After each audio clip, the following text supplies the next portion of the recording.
But let's get started here. We'll start off with, remember the month of March was Sports Wagering Awareness Month, making sure that responsible gambling was done. And look at this story coming out of Maryland. The mayor and City Council of Baltimore have filed a lawsuit against the companies that you may be most familiar with in the sports betting space. It's FanDuel and DraftKings. They believe that they're in violation of a city's consumer protection ordinance, taking aim at these two companies for what they describe as a two-pronged scheme, pretty strong words, to take advantage of Maryland sports bettors and their customers that have gambling addictions, talking about, quote, bonus bets and things of that nature, targeting people to bet more, targeting people to use bonuses.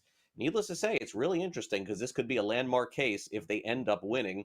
Talk a lot about responsible gaming.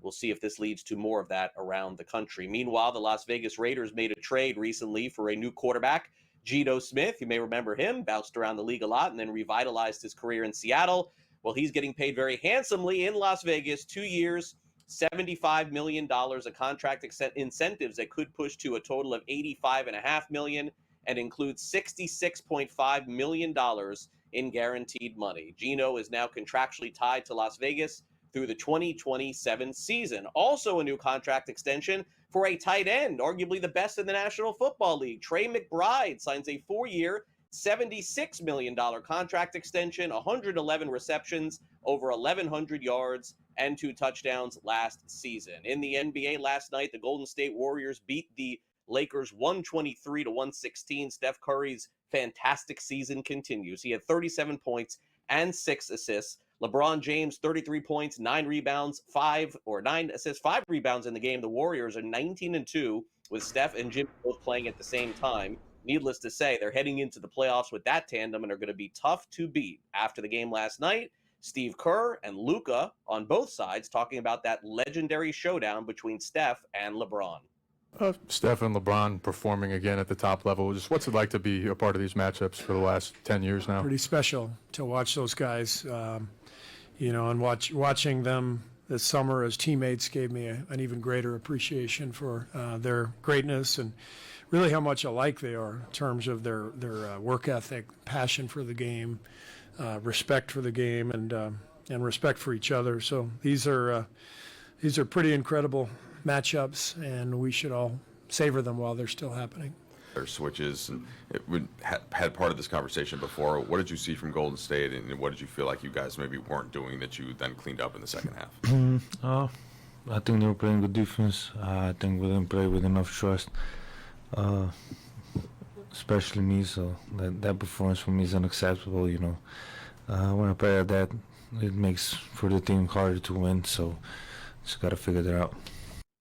All right, now in the NBA last night, we may want to follow this story here because Ja Morant of the Memphis Grizzlies had one of his best shots of the season. It was a game-winning shot in Miami against the Heat. But along the lines of that, what's going on with him on the court with these gestures that have been going on? Ja Morant has been warned, Buddy Hield has been warned about these finger gun gestures that are going on the court. Now, basically, Morant formed imaginary guns with the fingers on both hands, pointing them to the Warriors bench in a game. And then if you watched the game last night, you would probably have seen that he may have done it again against the Miami Heat. So that celebration did come back. The Grizzlies win the game 110-108, but it seems like, at least for the time being, Ja Morant ain't going to be listening to any sort of rules going on here. Hard to figure with what's going on here in the NBA. But needless to say, let's give Ja credit for the big shot. The Memphis Grizzlies beat the Miami Heat. Final score last night, 110-108. Giannis makes NBA history as well. He's the first player in NBA history to have, get this, 35 points, 17 rebounds, and 20 assists. Giannis is the third player this season to have 30 points and 20 assists in the game. Nikola Jokic, Trae Young, they are the others. The Knicks get some good news. They're going to get Jalen Brunson back this weekend as they charge toward the playoffs. They're 8-6 without him. And the Cincinnati Reds somehow have been shut out again. 29 scoreless innings. They're the first team since 1960 to lose 1-0, 3 games in a row. Yesterday, it was Nestor Cortez shutting them down. The Reds may want to grab a few torpedo bats if that seems to work. I don't know. I think this torpedo bat thing may be going away quickly. All right. Red Sox and Orioles. It was a limited slate yesterday. The Red Sox end up winning this one. Tanner Houck, 4 innings pitched, 5 hits, 3 earned runs. Rafael Devers did get a hit. Home run for Alex Bregman, his first one as a member of the Boston Red Sox. Christian Campbell, Tristan Casas also homered, and the Red Sox take the series by a final score of 8-4. After the game, Alex Cora talking about how the offense eventually will get going. No, I mean, we will hit. We will hit. It's just a matter of time. When you see Rafi getting locked in, Alex hit the ball in there to the pool side, KC, and then Casas, it's a tough group, and we hit some balls hard throughout the night. We struck out a lot too. But, overall, it was a good game. Yeah, you know what? I was watching the Rangers, and they threw 2 shutouts in Cincinnati, so let's give him credit, for what they did against us. They do a good job over there. But here, little by little, the at-bats were better. JD didn't cash in, but hit the ball hard to left center. Carlos put some good at-bats. So overall, a good one. We came here, won the series, and now we go home. And we got to play good baseball there. It's opening weekend in a lot of different cities. The cold weather cities played on the road last week. They're going to be back at home this week. All right, Yankees end up beating the Arizona Diamondbacks 9-7. It was not Zach Gallen, so they seemed to do well against Merrill Kelly. Aaron Judge ended up homering. He had 4 runs driven in. Jazz Chisholm's also off to a great start. He homered as well for the Yankees. And Jazz, after the game, talking about the MVP, Aaron Judge, what's left to be said at this point.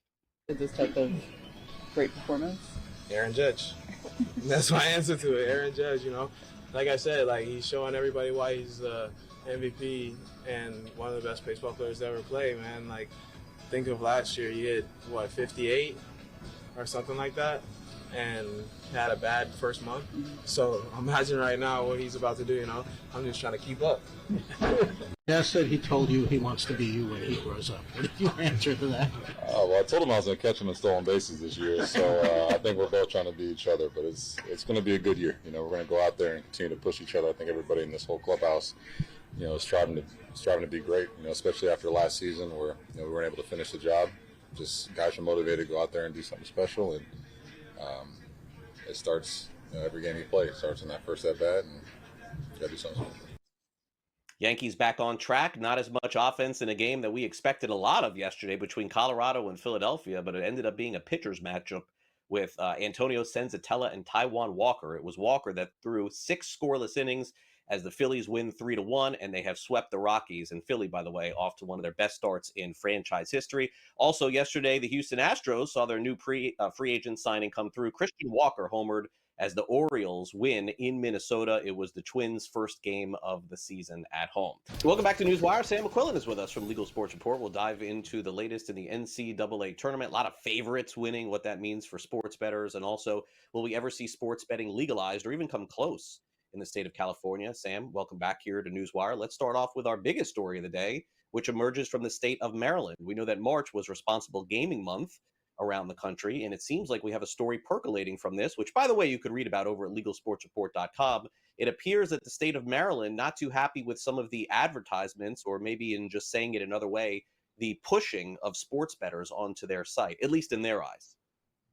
Yeah, this lawsuit comes from actually the city of Baltimore, so separated from the state of Maryland, which legalized sports betting a few years ago, and it's been one of the biggest states where sports betting has happened. They get a lot of money there, but it comes from the city of Baltimore. The mayor, as well as the city council, filed this lawsuit yesterday, which kind of came as a surprise to pretty much the whole industry, as far as I know, alleging that FanDuel and DraftKings have been engaging in deceptive and unfair practices under the city's consumer protection ordinance.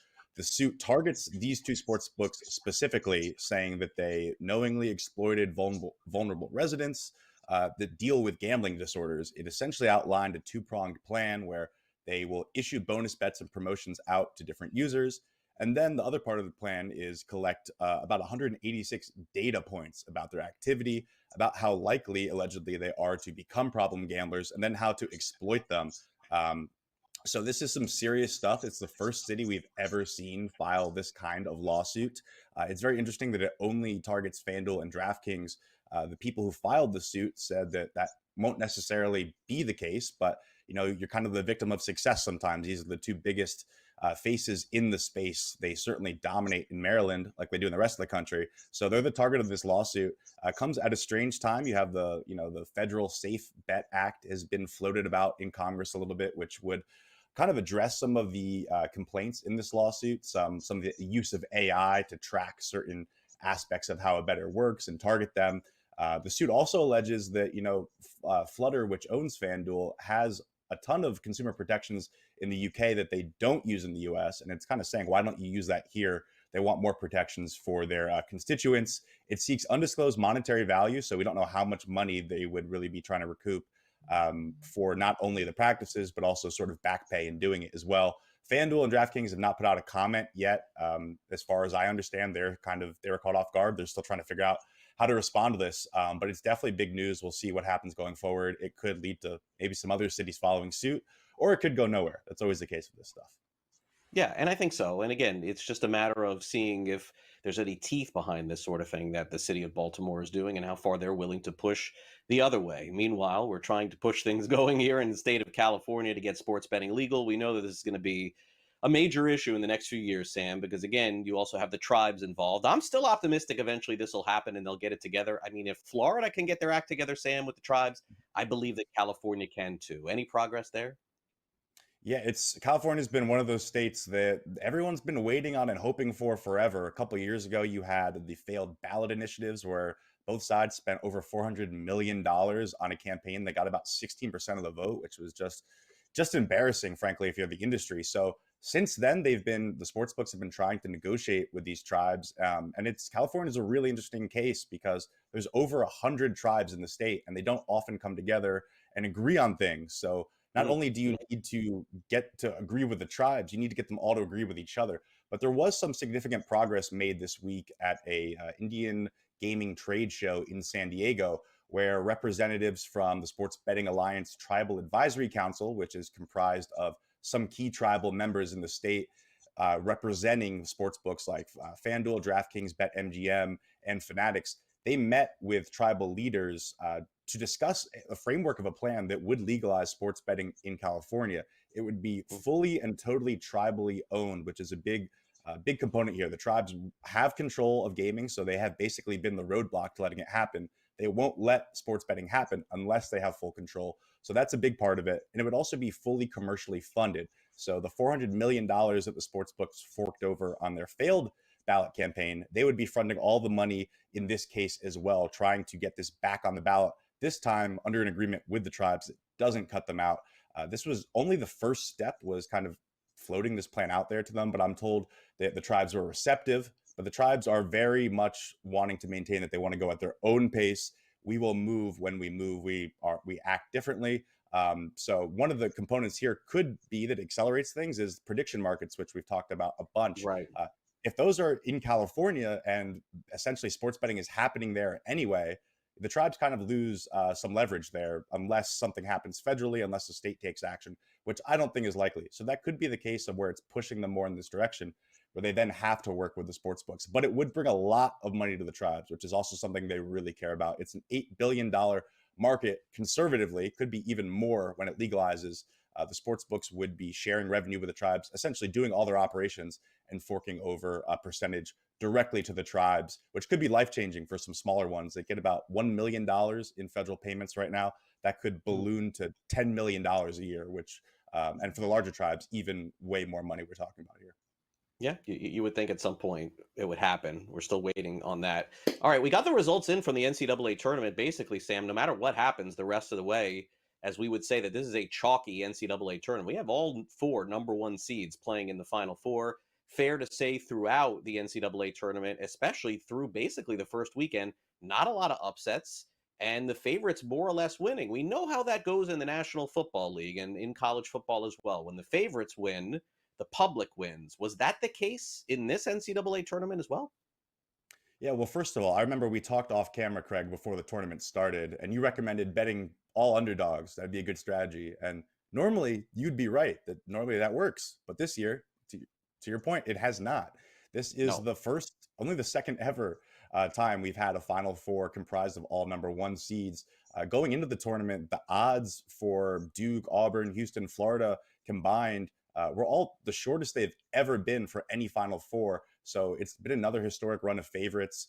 They went 21-0 leading up to the tournament. So it's been curious for the books to handle, different than football, where typically eventually favorites will lose.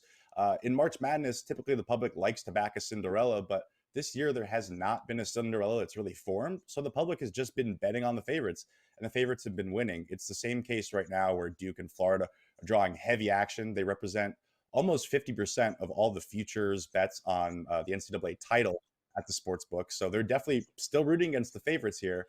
But it's been difficult, especially when you're talking about coming off of an NFL season, which was historically bad. You had 10 weeks of at least 75% or more of favorites winning, which in some cases it cost FanDuel about $650 million. It was felt by the entire industry. So they were hoping probably for a much better March Madness. You know, college basketball is one of the biggest it's one of the biggest times of the year to bet for the sports books. So they're going to hope for a much better Final Four. But so far, it's been very difficult for them, kind of just weathering the storm. But this kind of thing happens in sports betting. But it is very unusual to have such of a bad NFL season followed up by what's so far shaping up to be a really bad March Madness for them as well. But when bettors win more, they tend to bet more. So the books are hoping it all eventually will shake out in their favor. If not, you know, we could be talking about something else in a few months when we have the NBA playoffs and the NHL playoffs, hoping to reap a lot more money there. Yeah, the books will be fine. I guarantee you. There's a lot more sports to bet on, and they'll keep doing it. And by the way, I'm going to double down. Remember this next year, Sam, when we hit the NCAA tournament again. All the money that you lost betting on the dogs, do it again next NCAA tournament. 2 years in a row. I don't know if I'm going to listen to you, Craig. You could take somebody else's advice. That's why I'm on this show and not on some of the other shows. Sam, thanks for coming on Newswire. I really appreciate it. And we'll talk again next week. Thanks, Greg. Have a great weekend.